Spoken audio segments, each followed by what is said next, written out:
आज हम लोग आपकी कक्षा 12 में कवि श्री सुमित्रानंदन पंत जी द्वारा रचित परिवर्तन के पहले पद्यांश का संदर्भ, प्रसंग, व्याख्या और काव्य सौंदर्य लिखना सीखेंगे।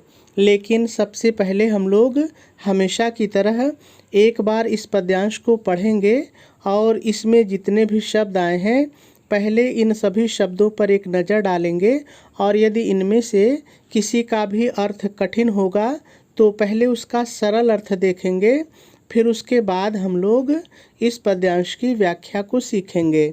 तो चलिए सबसे पहले हम लोग इस पद्यांश में आए हुए सभी शब्दों का सरल अर्थ देख लेते हैं। कहाँ सरल है, प्रश्नवाचक शब्द है तो ऐसे ही रहेगा कहाँ। आज वह, दोनों शब्द सरल है। पूर्ण, देखिए पूर्ण का मतलब वैभव से पूर्ण, पूर्ण का मतलब यहाँ पर है वैभव से पूर्ण। पुरातन, देखिए पुरातन का मतलब बीता हुआ समय या अतीत, बीता हुआ समय या अतीत दोनों होता है। जो आपको अच्छा लगे एक लेके व्याख्या कर लीजिए। वह सरल है। देखिए सुवर्ण का काल, सुवर्ण का काल मतलब स्वर्ण युग, सुवर्ण का काल मतलब स्वर्ण युग। देखिए स्वर्ण युग का मतलब ये नहीं होता है कि चारों तरफ सोना बरसता है, इसका मतलब है कि उस समय जो देश था धन धान्य वैभव से परिपूर्ण था, किसी को कोई दिक्कत नहीं थी, किसी को कोई भी कमी नहीं थी, ऐसे युग को हम स्वर्ण काल कहते हैं। ठीक है। भूतियों, भूतियों माने ऐश्वर्य, भूतियों माने ऐश्वर्य यानी सुख समृद्धि, आप कह सकते हैं सुख समृद्धि। का सरल है। दिगंत, दिगंत माने दिशाओं का अंत, दिशाओं का अंत यानी आप कह सकते हैं चारों तरफ, चारों तरफ। ठीक है। छवि, छवि माने सुंदरता, छवि माने सुंदरता। जाल सरल है, आप जानते हैं जाल, तो छवि जाल माने सुंदरता का जाल। ठीक है। ज्योति, ज्योति माने ज्ञान की ज्योति, ज्योति का मतलब यहाँ पर है ज्ञान की ज्योति। चुंबित, देखिए चुंबित का मतलब होता है चूमना, यानी कि ज्ञान को चूमने की बात हो रही है। इसका मतलब है कि ज्ञान से प्रकाशित या ज्ञान से चमक रहा, तो प्रकाशित भी आप कह सकते हैं। जगती, जगती माने संसार, जगती माने संसार। का सरल है। भाल माने मस्तक, भाल माने मस्तक, माथा जिसको कहते हैं मस्तक।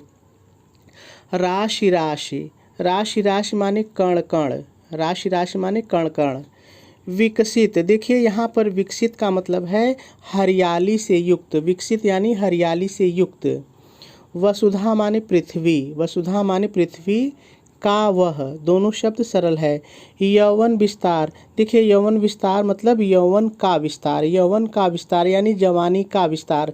लेकिन यहाँ पर यौवन का विस्तार का मतलब ये है कि चारों तरफ जो पृथ्वी है वो हरी भरी है, चारों तरफ दूर दूर तक हरियाली फैली हुई है। ठीक है, तो यौवन का विस्तार। स्वर्ग की सरल है। सुषमा, सुषमा माने सुंदरता, सुंदरता। जब सरल है। साभार, साभार मतलब आभार सहित, आभार सहित, आप कहते हैं ना मैं आपका बहुत आभारी हूँ, तो वही आभार सहित। धरा पर मतलब पृथ्वी पर। ठीक है। करती थी सरल है, कोई दिक्कत नहीं है। अभिसार, अभिसार माने मिलना, अभिसार माने मिलना। प्रसूनो, प्रसूनो बहुवचन है तो पुष्पों या फूलों, फूलों या पुष्पों चाहे जो आप एक लेके व्याख्या कर लीजिए। के सरल है। शाश्वत माने नित्य या हमेशा, नित्य या हमेशा। श्रृंगार सरल है, कोई दिक्कत नहीं है, ऐसे ही रहेगा श्रृंगार। स्वर्ण भृंगों, देखिए स्वर्ण भृंगों यानी सुनहरे भंवरे, सुनहरे भंवरे यानी पीले भंवरे, सुनहरे भंवरे। ठीक है। के सरल है। गंध माने सुगंध, गंध माने सुगंध। विहार, देखिए विहार का मतलब होता है कि भ्रमण करना, विहार भ्रमण करना। गूंज उठते थे, देखिए गूंज उठते थे का मतलब जो ऊपर भंवरे हैं वो गुनगुना उठते थे, गुंजार करने लगते थे, तो चाहे आप गुनगुना उठते थे चाहे गुंजार करने लगते थे आप कह सकते हैं। बारंबार माने बार बार, बारंबार माने बार बार। सृष्टि, सृष्टि माने आप जान रहे हैं संसार, सृष्टि। के सरल है। प्रथमोद्गार, देखिए प्रथमोद्गार मतलब प्रथम उद्गार यानी पहली बार विचार रखना, पहली बार विचार रखना, प्रथम उद्गार, पहली बार विचार रखना। पृथ्वी के लिए आया है कि पृथ्वी ने पहली बार अपने विचार रखे। कैसे रखे, व्याख्या में हम लोग समझ लेंगे। नग्न, नग्न माने उन्मुक्त या खुली हुई, नग्न माने उन्मुक्त या खुली हुई। सुंदरता थी, सरल है, कोई दिक्कत नहीं है। सुकुमार माने कोमल, सुकुमार माने कोमल। रिद्धि, रिद्धि का मतलब है वैभव, रिद्धि माने वैभव। और, अव का मतलब और, अव माने और। सिद्धि मतलब समृद्धि, सिद्धि माने समृद्धि, यानी रिद्धि और सिद्धि का मतलब वैभव और समृद्धि। अपार माने असीमित, जिसकी कोई सीमा न हो, अपार असीमित। अये, अये मतलब अरे, अये माने अरे। विश्व का मतलब संसार का, विश्व का मतलब संसार का। स्वर्ण स्वप्न, स्वर्ण स्वप्न मतलब स्वर्णिम स्वप्न, स्वर्णिम स्वप्न। संस्कृत माने संसार, संस्कृत माने संसार का सरल है। प्रथम यानी पहला, प्रथम यानी पहला। प्रभात माने सुबह, यानी पहली सुबह। कहाँ, कोई दिक्कत नहीं है। वह, ये भी सरल है। सत्य, ये भी सरल है। वेद, ये भी सरल, आपको पता है कि हमारे 4 वेद होते हैं, तो वही वेद की बात हो रही है। विख्यात माने प्रसिद्ध, विख्यात माने प्रसिद्ध। दुरित माने पाप, दुरित माने पाप। दुख, आप समझ रहे हैं, दुखी होता है। दैन्य माने दीनता, दैन्य माने दीनता। न थे मतलब नहीं थे, जब सरल है। ज्ञात मतलब चाहे आप ज्ञात कह लीजिए, सरल ही है, चाहे आप कह सकते हैं मालूम, मालूम, ठीक है। अपरिचित, कोई दिक्कत नहीं है। जरा मतलब बुढ़ापा, जरा मतलब बुढ़ापा। मरण माने मृत्यु, मरण माने मृत्यु। भ्रूपात, भ्रूपात का मतलब शंका रहित या भय रहित, भय मुक्त, ठीक है। तो सभी शब्दों का सरल अर्थ हो गया। अब हम लोगों को इस पद्यांश की व्याख्या सीखनी है, लेकिन व्याख्या सीखने से पहले हम लोग थोड़ा सा इसका संदर्भ और प्रसंग लिख लेते हैं, फिर उसके बाद हम लोग इसकी व्याख्या को सीखेंगे, क्योंकि आपके बोर्ड के पेपर में संदर्भ और प्रसंग भी कभी कभी लिखने के लिए आ जाता है। तो चलिए, सबसे पहले हम लोग इसका संदर्भ लिख लेते हैं। आप संदर्भ हेडिंग डालेंगे, डैश डालेंगे और डैश डाल करके लिखेंगे, प्रस्तुत पद्यांश हमारी पाठ्य पुस्तक हिंदी। यदि आप कला वर्ग के विद्यार्थी हैं तो लिखेंगे हिंदी, लेकिन यदि आप विज्ञान वर्ग के विद्यार्थी हैं, साइंस के विद्यार्थी हैं, तब आप लिखेंगे सामान्य हिंदी के काव्य खंड में संकलित परिवर्तन शीर्षक से उद्धृत है। इसके रचयिता प्रकृति के सुकुमार कवि श्री सुमित्रानंदन पंत जी हैं। यह पद्यांश उनके प्रसिद्ध काव्य ग्रंथ पल्लव से लिया गया है। पूर्ण विराम लगा देंगे और आपका संदर्भ पूरा हो जाएगा। चलिए, अब प्रसंग लिख लेते हैं। देखिए, अलग अलग तरीके से आप कई प्रसंग बना सकते हैं, तो मैंने जो यहाँ पर प्रसंग बनाया है, चलिए उसको सुन लेते हैं।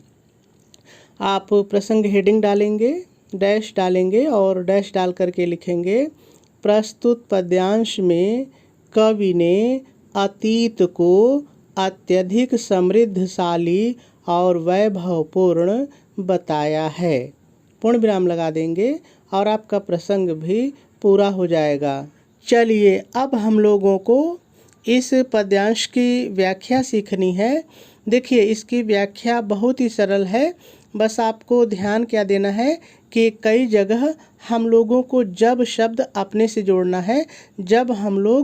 जब शब्द जोड़ करके इसकी व्याख्या करेंगे तो व्याख्या हम लोगों के लिए बहुत ही आसान हो जाएगी। कैसे, चलिए हम लोग देखते हैं। तो कवि सुमित्रानंदन पंत जी कहते हैं, कहाँ आज वह पूर्ण पुरातन वह सुवर्ण का काल। प्रस्तुत पद्यांश में कवि सुमित्रानंदन पंत जी कहते हैं कि, अब आ जाइए पद्यांश पर, कहते हैं कि वह समृद्धि से पूर्ण समृद्धि से पूर्ण बीता हुआ समय, पुरातन, आप अतीत भी कह सकते हैं, बीता हुआ समय जब भारत सोने की चिड़िया कहलाता था। इतना आपने जोड़िए। जब भारत सोने की चिड़िया कहलाता था, वह स्वर्ण युग आज कहाँ है। ठीक है, और प्रश्नवाचक चिन्ह लगा देंगे। चलिए एक बार फिर से देखिए सबसे पहले आप व्याख्या हेडिंग डालेंगे और पहले थोड़ा सा लिख लेंगे। प्रस्तुत पद्यांश में कवि सुमित्रा नंदन पंत जी कहते हैं कि, अब आ जाइए पद्यांश पर। कहते हैं कि वह समृद्धि से पूर्ण बीता हुआ समय जब भारत सोने की चिड़िया कहलाता था, वह स्वर्ण युग आज कहाँ है। ठीक है, और प्रश्नवाचक चिन्ह लगा देंगे। चलिए आगे देखिए। भूतियों का दिगंत छविजाल, ज्योति चुंबित जगती का भाल। आगे कवि कहते हैं जब, अपने जोड़िए। जब ऐश्वर्य का, भूतियों का, ऐश्वर्य का सुंदर जाल, छवि जाल, सुंदर जाल। जब ऐश्वर्य का सुंदर जाल दिशाओं के अंत तक अर्थात सभी दिशाओं में फैला हुआ था, अर्थात सभी दिशाओं में फैला हुआ था। जब ज्ञान की ज्योति से, ज्योति ज्ञान की ज्योति से संसार का मस्तक प्रकाशित था, चुंबित प्रकाशित था, अर्थात जब ज्ञान का प्रचार प्रसार सभी दिशाओं में था, वह आज कहाँ है। अपने जोड़े प्रश्नवाचक चिन्ह है तो आप लिखेंगे वह आज कहाँ है। ठीक है, और फिर से प्रश्नवाचक चिन्ह लगा देंगे। चलिए दोनों लाइन की व्याख्या फिर से देखिए, बहुत ही सरल है, बस आप ध्यान से सुनिए। कवि कहते हैं जब, अपने जोड़िए। जब ऐश्वर्य का सुंदर जाल दिशाओं के अंत तक अर्थात सभी दिशाओं में फैला हुआ था, जब ज्ञान की ज्योति से संसार का मस्तक प्रकाशित था, अर्थात जब चारों ओर ज्ञान का प्रचार प्रसार था, आज वह कहाँ है। ठीक है, और प्रश्नवाचक चिन्ह लगा देंगे। चलिए आगे देखिए। राशि राशि विकसित वसुधा का वह यौवन विस्तार। देखिए फिर प्रश्नवाचक चिन्ह है तो आप लिखेंगे जब, अपने जोड़िए। जब पृथ्वी का, वसुधा का पृथ्वी का, जब पृथ्वी का कण कण विकसित था, अर्थात हरियाली से युक्त था, जिसे देखकर ऐसा लगता था, अपने जोड़िए।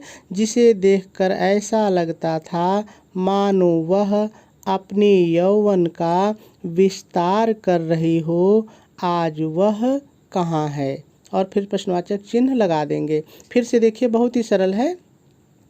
देखिए जब, अपने जोड़ लीजिए। जब पृथ्वी का कण कण विकसित था, अर्थात हरियाली से युक्त था, जिसे देखकर ऐसा प्रतीत होता था मानो वह अपने यौवन का विस्तार कर रही हो, आज वह कहाँ है। ठीक है, और प्रश्नवाचक चिन्ह लगा देंगे। चलिए आगे देखते हैं।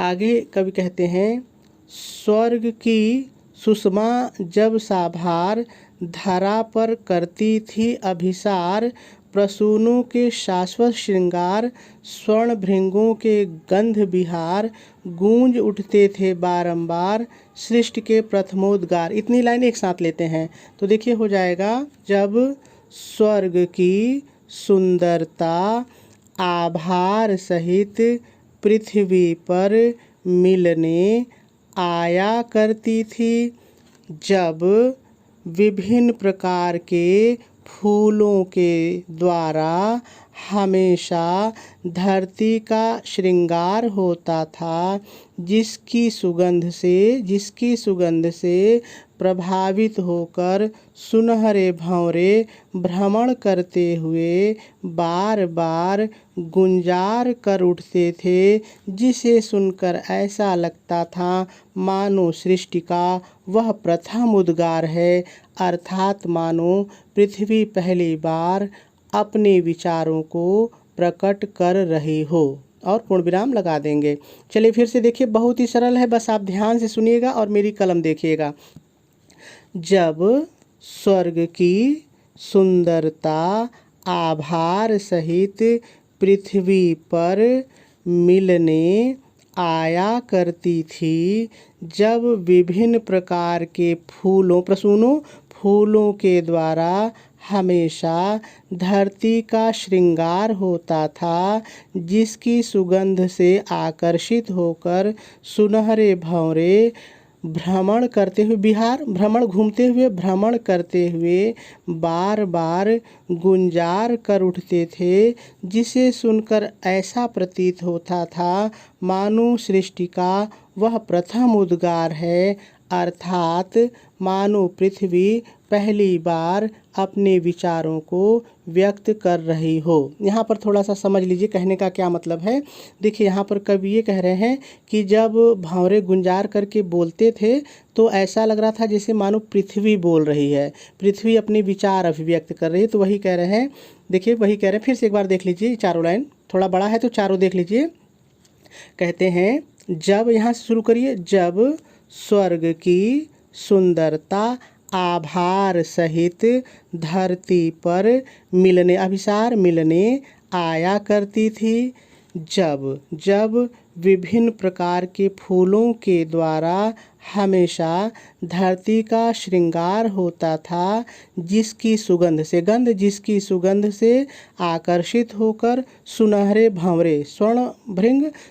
भंवरे भ्रमण करते हुए बार बार गुंजार कर उठते थे, जिसे सुनकर ऐसा प्रतीत होता था मानो वह सृष्टि का प्रथम उद्गार है, अर्थात मानो सृष्टि पहली बार अपने विचारों को अभिव्यक्त कर रही है, या आप कह सकते हैं प्रकट कर रही है। ठीक है, चलिए आगे देखते हैं। आगे कवि कहते हैं, मैंने कहा जब जोड़ लीजिए, जब उन्मुक्त, नग्न माने उन्मुक्त और कोमल सुकोमल, ठीक है, सुकुमार कोमल, जब उन्मुक्त और कोमल सुंदरता चारों ओर फैली हुई थी, जब वैभव और समृद्धि असीमित थी, अरे वह संसार का स्वर्णिम स्वप्न था और संसार की पहली सुबह थी। फिर से देखिए, बहुत सरल लाइन है, देखिए कवि कह रहे हैं कि नग्न सुंदरता थी सुकुमार, रिद्धि और सिद्धि अपार, आए विश्व का स्वर्ण स्वप्न, संस्कृत का प्रथम प्रभात। देखिए यहाँ पर कवि कह क्या रहे हैं कि जब चारों ओर उन्मुक्त और कोमल सुंदरता फैली हुई थी, जब वैभव और समृद्धि बहुत थी, अपार थी, तो कहते हैं कि अरे वह समय, समझिएगा हमारी बात को, कह रहे हैं कि जब चारों तरफ उन्मुक्त और कोमल सुंदरता फैली हुई थी, जब वैभव और समृद्धि असीमित थी, कहते हैं कि अरे वही समय तो, अरे वह संसार का स्वर्णिम स्वप्न था, वही संसार का स्वर्णिम स्वप्न था, और वही संसार की पहली सुबह थी। बात समझ आ गई ना, और पूर्ण विराम लगा देंगे। चलिए आगे देखिए, आगे कवि कहते हैं, कहाँ वह सत्य वेद विख्यात, दूरित दुख दैन्य न थे जब ज्ञात, अपरिचित जरा मरण भ्रूपात। बहुत ही सरल लाइन है, कवि कह रहे हैं कि वह सत्य का ज्ञान कराने वाला प्रसिद्ध वेद आज कहाँ है। आगे कहते हैं कि जब लोगों को पाप दुख दीनता मालूम नहीं थी, जब लोग बुढ़ापा मृत्यु और भय से अपरिचित थे, वह स्वर्णिम युग आज कहाँ है। बात को हमारी समझिए, तीनों लाइन को। देखिए 3 लाइन में कवि ये कह रहे हैं कि जो प्रसिद्ध हमारा वेद था, जो लोगों को सत्य का ज्ञान कराता था, आज कहाँ है। आगे कहते हैं कि वो हमारा प्यारा समय, जब लोगों को दुख क्या होता है पता ही नहीं था, जब लोगों को दीनता क्या है पता ही नहीं था, जब लोग बुढ़ापा और मृत्यु से डरते नहीं थे, किसी चीज़ का कोई भय नहीं था, तो वो युग आज कहाँ है। यही बात कह रहे हैं, लेकिन कैसे कह रहे हैं देखिए, फिर से देखिए। तो कवि कहते हैं वह सत्य का ज्ञान कराने वाला प्रसिद्ध वेद आज कहाँ है। आगे कहते हैं, जब लोगों को पाप, दुख और दीनता मालूम नहीं थी, जब लोग बुढ़ापे, मृत्यु और भय से अपरिचित थे, वह स्वर्ण युग आज कहाँ है।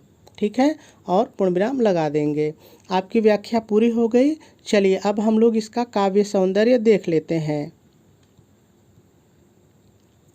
यदि हम लोग इस पद्यांश में रस की बात करें तो रस इसमें शांत है। छंद की बात की जाए तो यह स्वच्छंद छंद है। और यदि अलंकार देखा जाए तो इसमें मुख्य रूप से अनुप्रास, रूपक, पुनरुक्ति प्रकाश और मानवीकरण, ये 4 अलंकार हैं। यदि शैली देखी जाए तो शैली इस पद्यांश की प्रतीकात्मक है। और यदि गुण की बात करें तो गुण इसमें ओज है। शब्द शक्ति इसमें लक्षणा है और भाषा इस पद्यांश की संस्कृत निष्ठ खड़ी बोली है।